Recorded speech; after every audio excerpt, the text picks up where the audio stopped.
Hello, friends. This is Dave Hurwitz, executive editor at ClassicsToday.com, here with random reviews from the Overflow Room.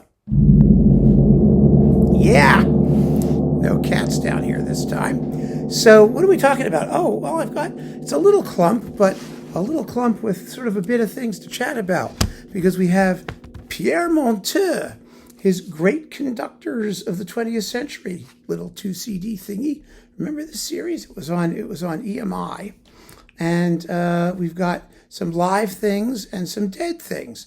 We have, Beethoven's Second Symphony and the Tristan and Isolde, Prelude and Liebestod, and Hindemith's Mathis der Mahler. It's very interesting stuff with all kinds of strange orchestras. The North German Radio Symphony Orchestra and the Danish State Radio Symphony Orchestra, and Debussy's Nocturnes, Tchaikovsky's Sleeping Beauty excerpts, and La Marseillaise. Couldn't live without that, could we? The Hindemith is a live recording, so taken from various places, and that's that. However, the really interesting thing is this sucker. 1952 to 58 concert performances with the Orchestra Nationale de France. Yeah, it's Monteux in France. This was on Music and Arts. I don't know if it still exists. It's 8 CDs worth of stuff. And there are some really interesting things in here, even given some of the grotty sonics. It sounds, it says 1952 to 58. Yeah, okay. So it's all mono and broadcast things, but it's just fun stuff to listen to. We've got Petrushka and The Rite of Spring and Le Coq d'Or by Rimsky. We've got, oh my goodness, we've got Beethoven's Ninth. Yes, isn't that fascinating?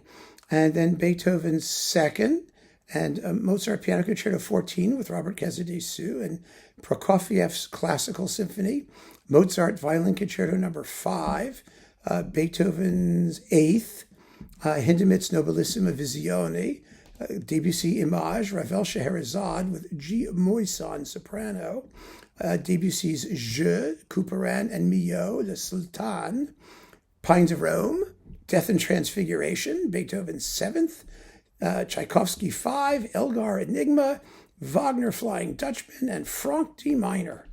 Whoa!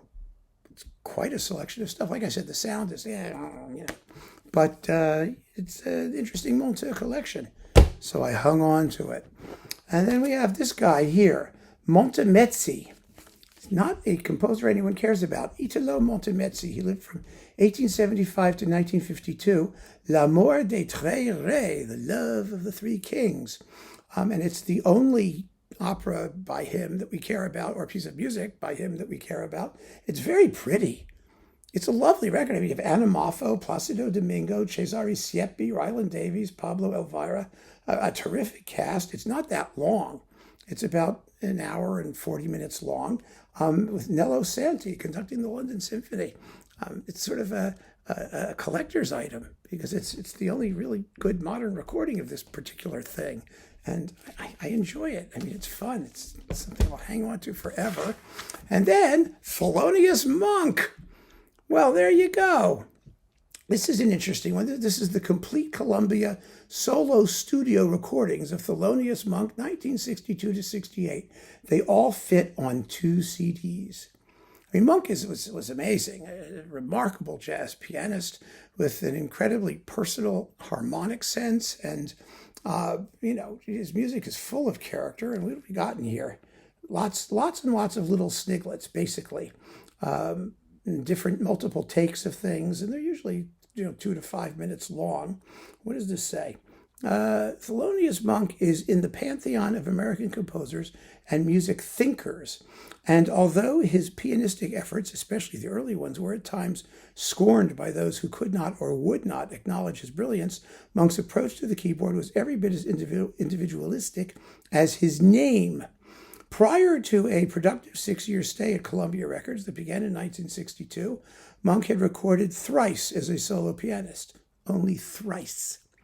In 1954, okay, fine. So here are his complete solo. Here is his complete solo output: 2.5 hours filled with oblique harmonies, splintered runs, imperishable melodies, 6 of his own, jabbing chords, delayed rhythms, allusions to the stride piano style that nurtured him as a youngster, bluesy interjections, and sly humor.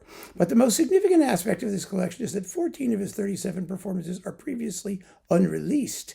Of course, Monk was continually reconceptualizing and reshaping his material, so that in those instances where there are multiple versions of a composition, each take provides an almost entirely new view. Well, that's all true. I mean, that really sums it up. That's what you get. He was a remarkable artist, and I listened to this actually more regularly than I thought I would when I got it. It's really pretty fascinating stuff, I think, anyway. He was an individual genius. So there you have it, my friends. I mean, a little clump of things, but very, very interesting, I think. Don't you? I mean, there's some rarities and some jazz and some weird stuff and strange operas. And yeah, that's what you get when you paw around in the Overflow Room. So keep on listening, friends. Thank you for joining me. Take care.